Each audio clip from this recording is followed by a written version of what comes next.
between. The John Hughes classic Breakfast Club dropped in 1985, and its soundtrack gave us this #1 hit by Simple Minds, Don't You Forget About Me. Don't you forget about me. Don't. For more great movie soundtrack hits, check out Popcorn Radio on the iHeartRadio app. Touchdown Gators! The home of Florida Gators football. Fox Sports 940 Miami. Broadcasting live from the Fox Sports 940 Anajar and Levine Accident Attorney Studios. Call 1-800-747-FREE. That's 1-800-747-3733. #1 on your car radio preset and the new and improved iHeartRadio app. WINCA Miami, WMIB-FM HD2 Fort Lauderdale. Free never sounded so good. Sanchez rockets one out to right center. He admires his work, and he leaves the yard. Miami Marlins baseball is on deck. Pitch to Connor Norby, ripped on the ground. That's a fair ball in the third base line. That got all the way into the corner. First pitch to Matt Mervis, left on left. He drills out to right and deep, and Mervis, 93 center cut, and Mervis did not miss it. Marlins on deck. Brought to you by ADT, the official smart security partner of the Miami Marlins and Norwegian Cruise Line. Experience more at sea. Let's head out to the ballpark. Here's your host, Steven Strong.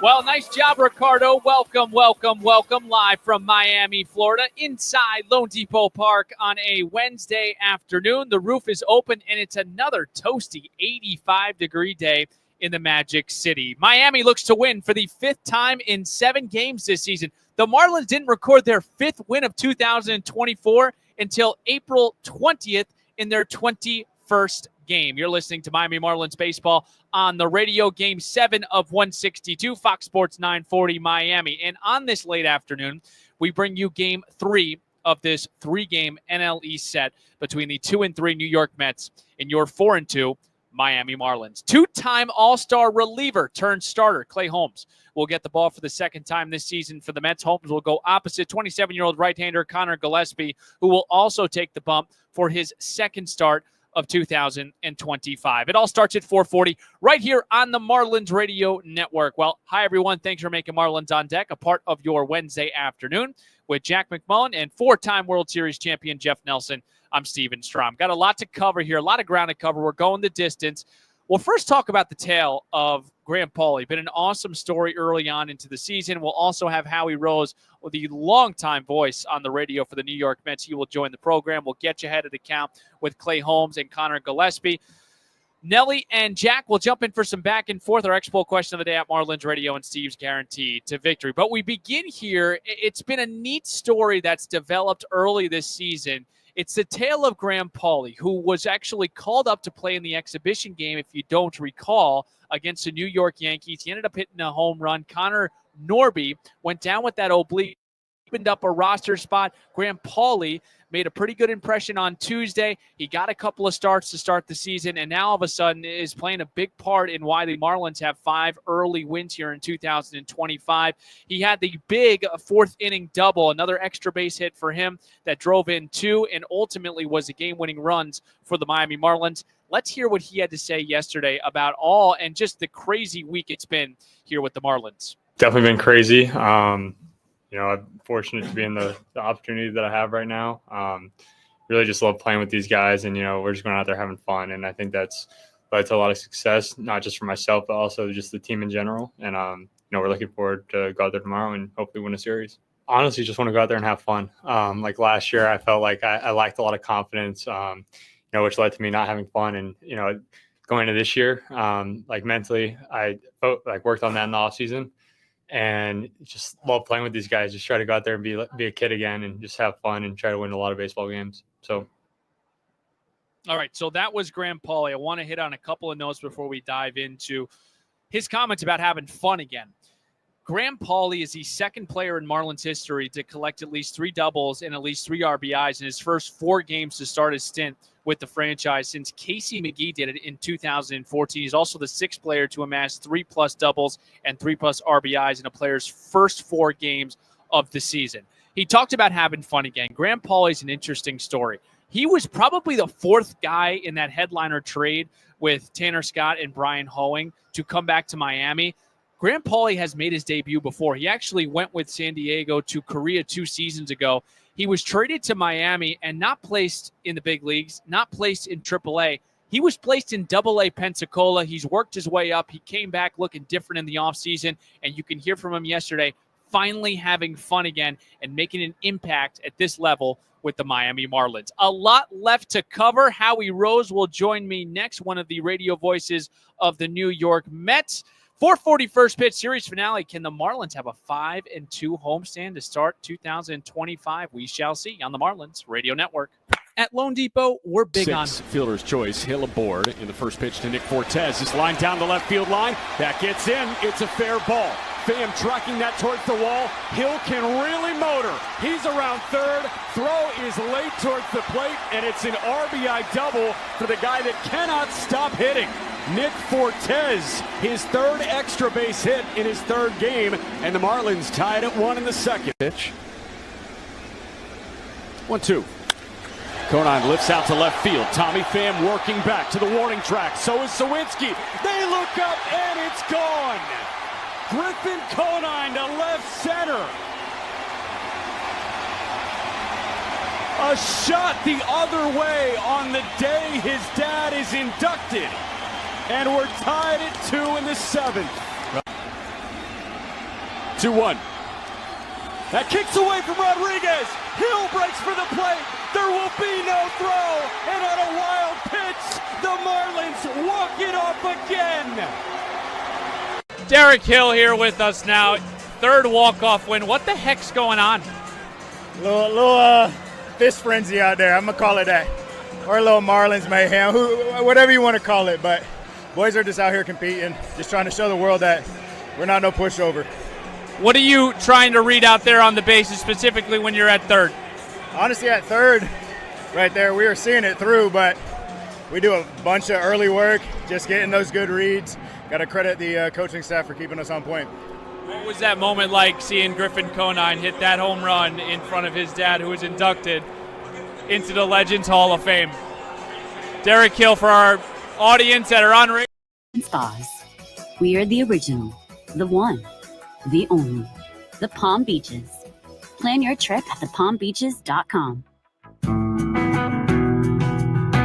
Back here at Lone Depot Park, where Miami has an opportunity to win 5 games in their opening homestand to start the season for the first time since 2014. Connor Gillespie will go opposite Clay Holmes. Great to have you aboard on a late afternoon. I guess we're calling it 441st pitch.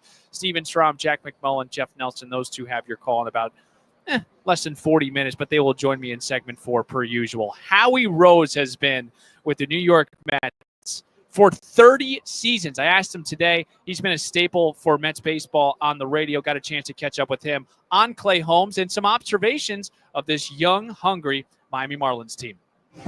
All right, 3, 2. Well, Howie, thank you very much for joining me. Series finale, but not the last time we'll see you. We'll see you very quickly over the next couple of days in New York. Just curious, observations of the Marlins here early on, 4-2 to start the year. Well, good for them. You know, they won some games dramatically against the Pirates, and it's hard to get a handle on what this team is because there are so many unknowns, you know, certainly among their batting order. And I find it fascinating that they're the youngest team statistically in Major League Baseball. But you look at a lot of their position players, and, you know, they're 27, 28, 29. They're guys who are waiver pickups, minor league free agents. So, you know, it really looks as though it's an operation that once again is kind of building from the ground up, but they've got a young manager in Clayton McCullough who seems popular with the players and is a guy who was, you know, waited for a while for this job, 10 years coaching for the Dodgers. So they'll all, in a best case scenario, grow together and have some success. You mentioned the age. They also have the youngest coaching staff in baseball at 39 and a half years old. Unbelievable. Let's go to the other side, managerial-wise, with Carlos Mendoza. How have you seen him grow as a manager these last couple seasons? You know, it's an interesting question because in terms of growth, I would submit he's the same person and manager today that he was opening day last year. And I think that is in part reason for the success that he had last year. This thing almost went off the rails. Late May, the Mets were 12 games, I think it was, under 500. And, they had a pitcher hurl his glove into the... Jorge Lopez, former Marlin. Exactly. And that was the low point. And it would have been very hard for anyone to have gone home from the ballpark that night and envision that they'd go to Game 6 of the National League Championship Series. But one of the reasons they did was that Carlos Mendoza was completely even-keeled, the same guy that he was on opening day, the same guy that he was when they were 12 under 500, and the same guy he was in the National League Championship Series. So he's very much the same even today. Howie Rose with us now. Let's do the matchup on the mound. Connor Gillespie will go opposite Clay Holmes. We saw him make his first start, two-time All-Star reliever with the Yankees, converted starter. What's he worked on, and what is he looking to do here this afternoon? The big thing, the flavor of the week or month, whatever you want to call it now, it's this kick change, which is just a change up with a different grip. And, we can bore people with technicalities and the scientific aspects of it. But Clay Holmes is a guy who can embrace that. He is a cerebral person as well as pitcher. So he's always looking for an edge in areas that, maybe in a lot of other pitchers wouldn't necessarily venture towards, but he's absorbed it. And he put it to work, I think, 4 times in his first start against Houston, got a couple of swings and misses with it. So we'll see. As a starter, you need an expanded repertoire from what you need as a closer, and the change or the kick change is a big part of that. We'll see how he bounces back. Did give up a couple of walks, like you mentioned, to Houston. You've been in this business for 30 years. Congratulations, by the way. Thank you. The torpedo bat. I'm interested to get your thought on this. Well, talk about flavor of the week or the month. That seems to be the big headline this week. And the more we dig into it and the more we read and the more people who volunteer their thoughts, the more we see that this is not a brand new thing that was just busted out for the first time over the weekend. It's been around a little bit. Francisco Lindor used one last year, not as drastic looking as I suppose the most extreme, but it's hitters looking for an edge, and whether it's a fad, whether it actually changes the culture of hitting, I think that's probably less than likely, but it's something to talk about for now. And we'll see if, in fact, it produces results to the point where there's got to be a counter adjustment or maybe even a potential rules change or amendment to where there are certain specifications around which, they would limit it. Now, right now, everything is within legal specifications. So it may be that there's no need to take any further action. But again, I think the results over the next few weeks will determine that in part. Howie, great seeing you. Thanks for the time. My pleasure, Steve. Thank you. What a gem Howie Rose is. Thank you very much for the time. So we got you up to date on Clay Holmes. Expect that kick change to be thrown a ton against lefties. Clayton McCullough threw at a lefty-heavy lineup. Holmes will go opposite Connor Gillespie. We will preview that matchup as we get you ahead of the count. 4:40 first pitch, Mets-Marlins series finale, and the last game of this homestand for the Marlins. Stay with us on the Marlins Radio Network. William is one of millions of Americans who uses GoodRx. First pitch. Mervis takes upstairs, that pops off the catcher Bart's glove, and everybody up 90 feet, including Xavier Edwards, who comes in to score. For these violent swingers. 1-2.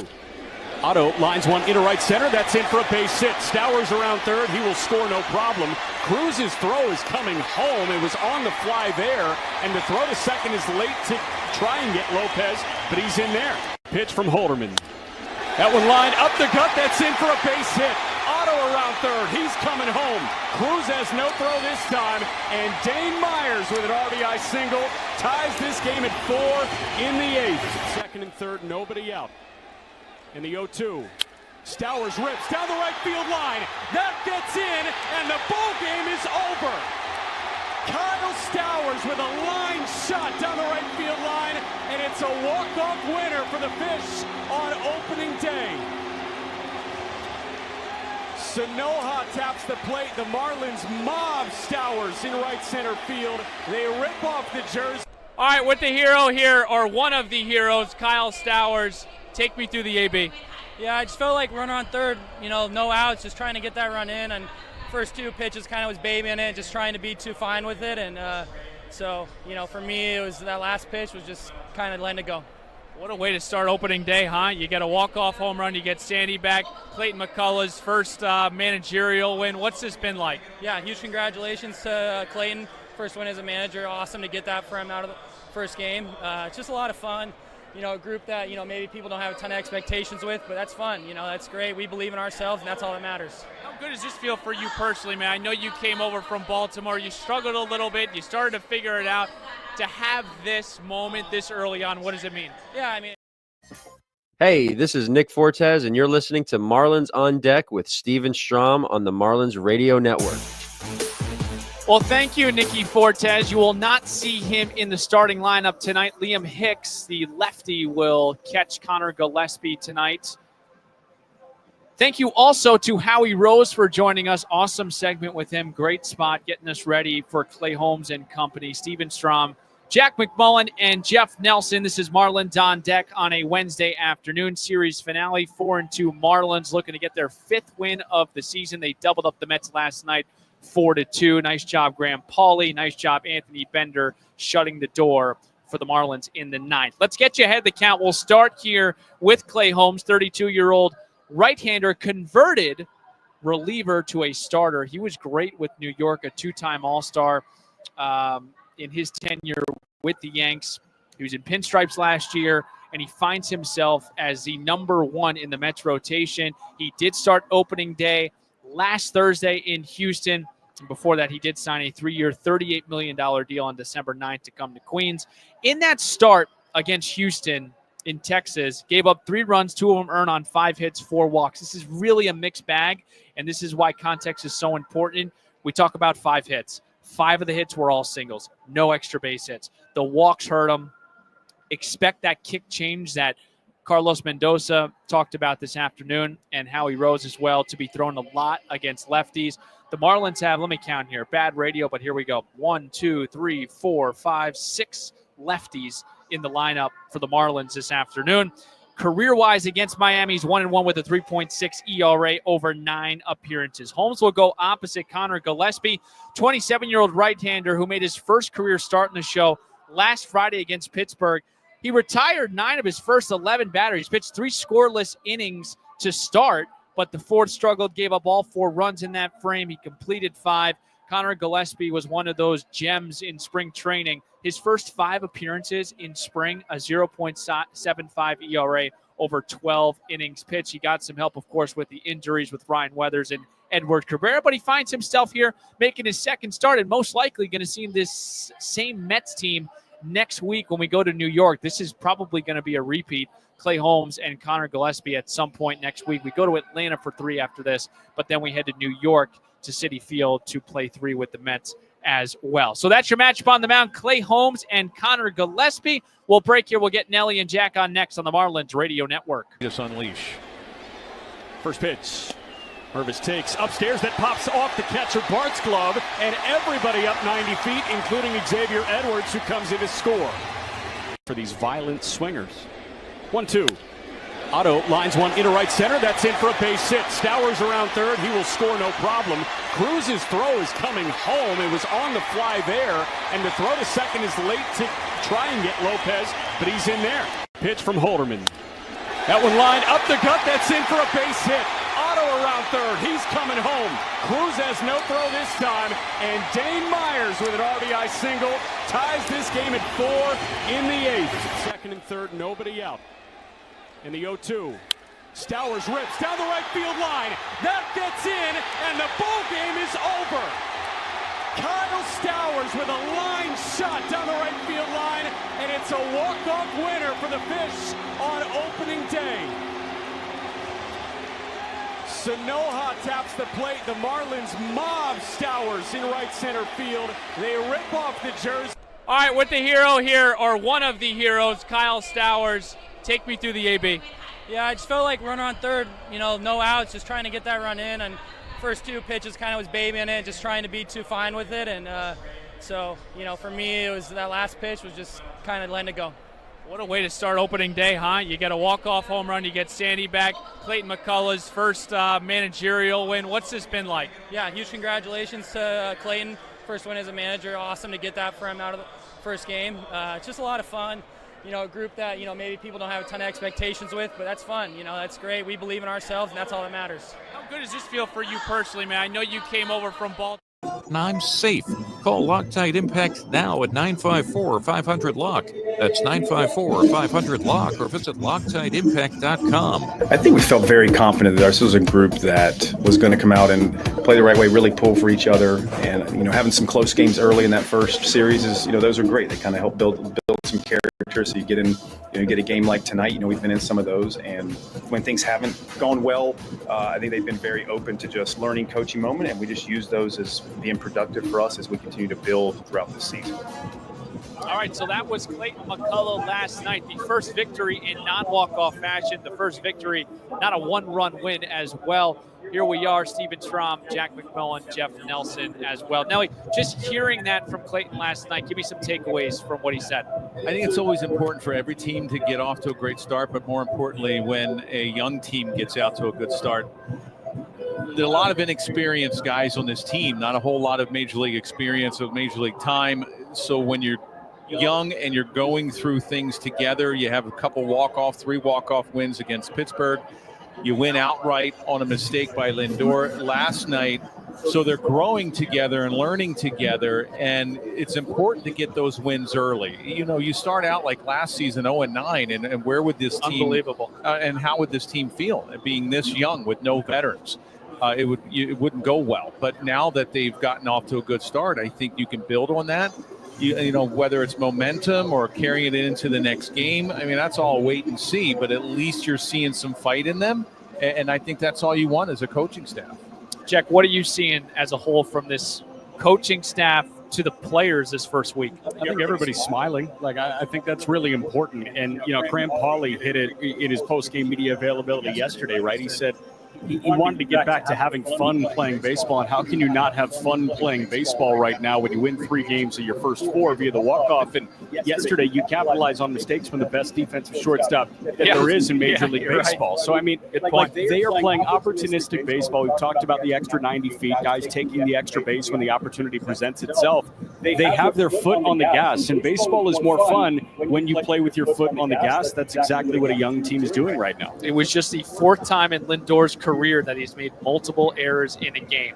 Okay, the pitching side, Nelly, you saw Clay Holmes. He was really good for the Yankees, a 2-time All-Star, now a converted starter. What can we expect from Clay?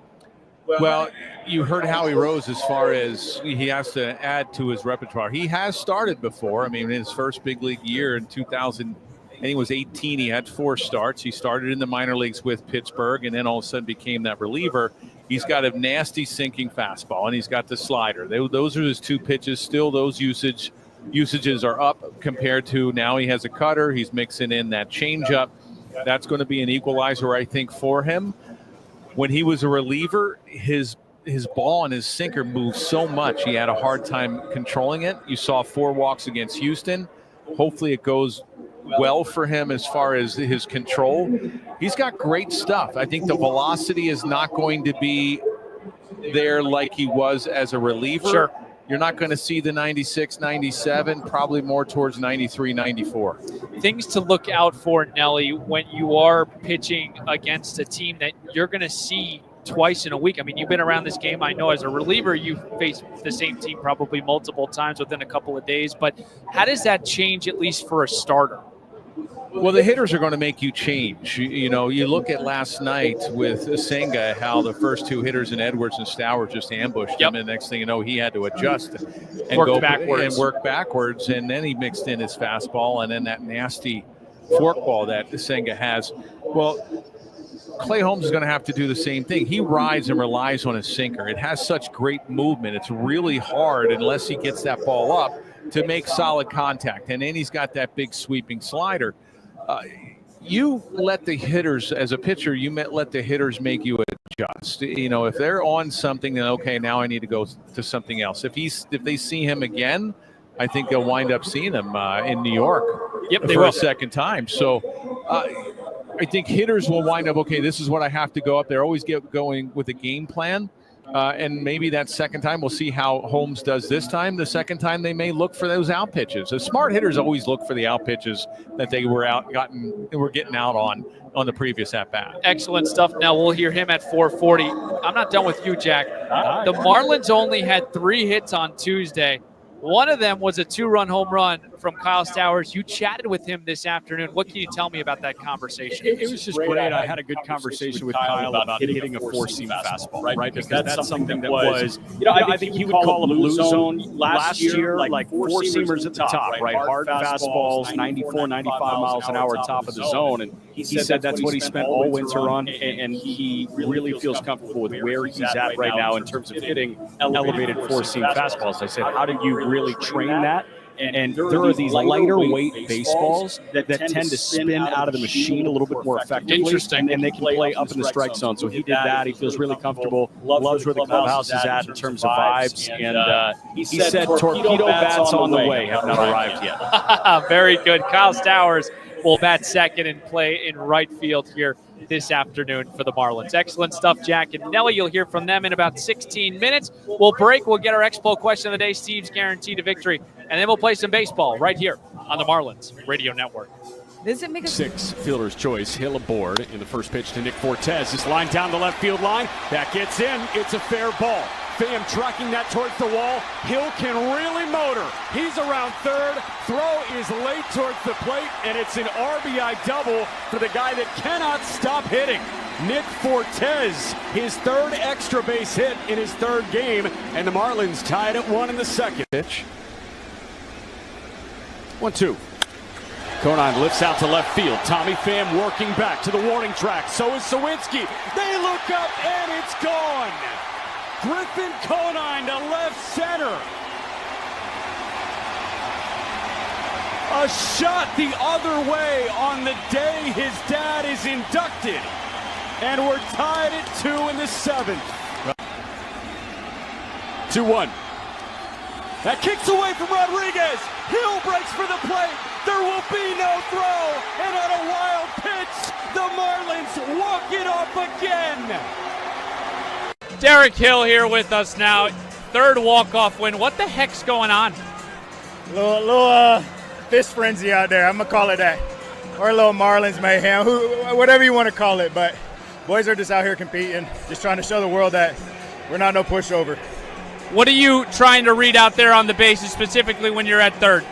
Honestly, at third, right there, we were seeing it through, but we do a bunch of early work, just getting those good reads. Got to credit the coaching staff for keeping us on point. What was that moment like, seeing Griffin Conine hit that home run in front of his dad, who was inducted into the Legends Hall of Fame? Derek Hill, for our audience that are on radio, Connor Norby just gave him a nice water shower. That's cool. No, I'm extremely happy for that family. I mean, it's well-deserved, both sides. I mean, he was the man, and now his younger son is going to be the man. What kind of start can this do for a young team that's all looking to prove themselves at this level? I think it's fifth game here of 2025. Great to have you aboard. Connor Gillespie will go opposite Clay Holmes here this afternoon. Steven Strom, Jeff Nelson, and Jack McMullen have your call in about 13 minutes here from Miami. Okay, let's get to our Expo question of the day. We talked about the hot start for the Marlins. When was the last time Miami started 4-2 or better in a traditional season? Not a 9. I don't want the COVID season in 2020. When was the last time the Marlins started 4-2 or better in a traditional season? Make sure to vote at Marlins Radio. Usually we call for the stinger. It's time for Steve's guarantees, but maybe we can switch something up because I got to be honest with you. I haven't been the best on this end, but I will get better. I'm going to go with a simple one. I like the Marlins to draw 4 walks here this afternoon against Clay Holmes. He walked 4 on Thursday against Houston. The Marlins are 8th in the National League in team walks with 20. So let's look out for that here this afternoon against the New York Mets. Folks, I hope you got the itch for first pitch because when we come back, Jack McMullen, he paints the picture. Jeff Nelson, he's ready to rock. Starting lineups in first pitch is right around the corner. Thanks for tuning in to the Marlins on Deck pregame show. I'm Steven Strom. Let's flip the M together. Miami Marlins baseball is next. This is the Marlins Radio Network.